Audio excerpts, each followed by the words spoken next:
January 11th, America. Yes, January 11th. Just a year ago today, it was also January 11th. I know, never forget. So why is January 11th so important? Because it's this great man's birthday. Yeah, actor, stuntman, little person, R.I.P. Felix Silla. And if you don't know who Mr. Silla is, it's okay.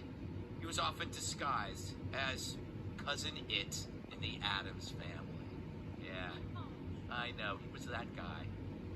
Anyway, it's his birthday. That's why January 11th is so important to me, another little person. Even though we keep... Stop it.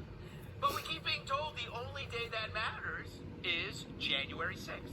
What the Republicans are doing across the country is really a legislative continuation of what they did on January 6th. Wow. Well then, Nan, you got nothing to worry about because as insurrections go, that was a bust. What the hell is she talking about? And not sure that can be qualified as talking, more like slurring with punctuation. And whoever did her eyebrows should be put in eyebrow prison. They're supposed to be lower than your hairline. And why did I bet her husband's stock goes up each time she mentions January 6th. She's as predictable as Biden's 3 o'clock nap. Now, we knew the January 6th anniversary was a grift. So in case you were one of the gullible Republicans who thought January 6th was really about remembering, enjoy being patsies.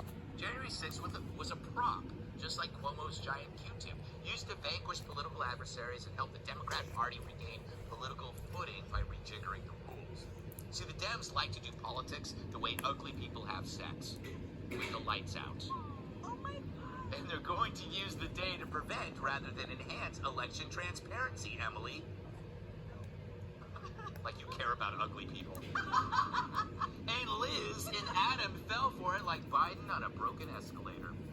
Today, President Joe endorsed changing set of rules regarding voting, as Dems claim it's the biggest test of America's democracy since the Civil War. I'm sorry, Joe, this isn't even the biggest test since corn pop. It's just hyperbole. And that's why they have to keep saying it. I mean, no one needed convincing that 9/11 was bad a year later. For January 6th, however, never forget means we all literally would forget unless we make a big deal out of it every year. So now it's January 6th every day as Republicans engage in extreme attacks on our most basic constitutional right, voting. Which is why now Joe pushes a filibuster carve-out, which sounds like a new entree at Boston Market. Cat would know.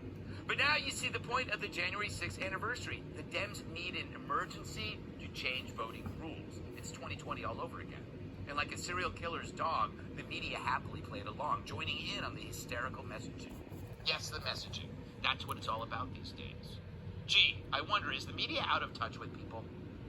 A lot of the media does seem, when I look at it and then travel the country, to be very out of touch with people. If you travel the country, people are not really living in the same bubble that it seems that most of the media is messaging toward. I think this is an issue because if people are tuning out what's going on in cable news, if we're not messaging toward the general population, they're just ignoring everything and living their lives, and we're not really getting the information that they need to them. Look at that.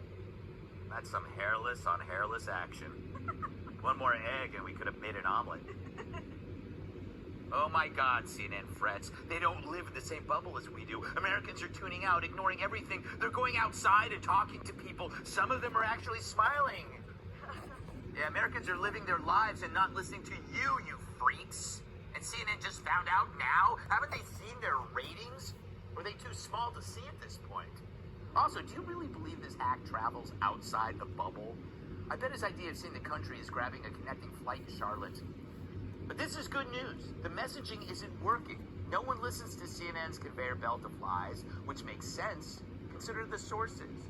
Chris Cuomo, Don Lemon, a guy who ate human brains, a lady who eats crickets on purpose. Let's not forget Tubin. You've been there. And now there's John Griffin, the longtime CNN producer and alleged child trafficker who's been named in a civil lawsuit alleging despicable acts of horrific sexual abuse. Between April and July 2020, Griffin allegedly invited 3 women and their underage daughters over for the purposes of sexual training. That's according to the latest federal indictment. Yeah, who knew CNN had its own in-house Jeffrey Epstein? And given the time frame, it seems like he was also violating lockdown orders. There's the real outrage. I wonder what's on CNN now. It's ridiculous to say that we're out of touch. Yeah, I'm out of touch because my pet iguana goes to private school. Come on. Now, we know what's going on, all right? I know what the Six Flags is. Yeah, when Y2K hits, I'll be ready. I tip my Guatemalan butler every time he brushes my teeth. Yeah, I mean, I unadopted my 1-year-old son because he couldn't spell Green New Deal. And I always give thumbs up to homeless people. I mean, even in the winter when my thumb gets a little cold. You are an inspiration. You should be on Good Morning America.